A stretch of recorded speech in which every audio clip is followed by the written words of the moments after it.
وہ لوگ جنہوں نے اپنا لہو دے کے پھولوں کو رنگت بخشی ہے، جو چاند سے دنیا واقف ہے، وہ نام نہ جانے کتنے ہیں۔ میں سب کی عصمت کو خلاف تحقیق کرتا ہوں کہ لہو کے قطروں کے بیچ بو کے ہزار گلشن سجانے والوں، لہو کے قطروں کے بیچ بو کے ہزار گلشن سجانے والوں، اجور گر تم جگر سے اپنے چراغ یقین جلانے والوں، سلام تم پر اثر پروشو، پتھر کی بازی لگانے والوں، تمہاری یادیں بسی ہے دل میں، وقت کے اس پار جانے والوں، آج اکابر کے خواب کو شریفتیں تعمیر کرنے کے لیے ملک پاکستان جس مقصد کے لیے لیا گیا، اس مقصد کو حاصل کرنے کے لیے ملک پاکستان کو دوبارہ صحیح معنوں میں آزاد کرنے کے لیے جد و جہد کریں اور یہ عزم لے کے میدان میں نکلے کہ شیر مجاہد ہوش میں آ، تعمیر خلافت پیدا کر،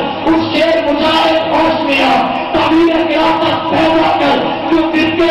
ہوتا ہے، اب ایک جماعت کو پیدا کر، کبھی ترقی دنیا میں اسباب تجارت پیدا کر، تعاون کی دولت ٹھکرا دے، عثمان کی دولت پیدا کر، اسلام قدم کو بڑھتا ہے، کفار سے پھر کیوں ڈرتا ہے، یا تو اسلام کا نام نہ لے، یا شوق شہادت پیدا کر، اور تم سے کیا کیا گھبرائے گا، حالات بدلنے والے ہیں، جو کانٹے بن کے آئے تھے بدلنے چلنے والے ہیں، مظلوموں کی آہے میں اب شوروں کی ادائیں پہنی ہیں، یہ جان کمر سے کانٹوں کے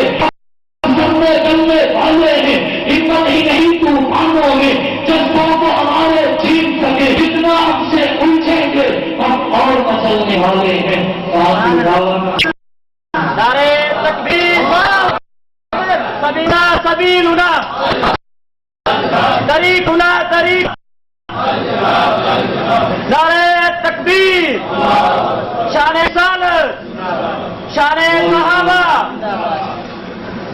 یہ تھے مقرر دل پذیر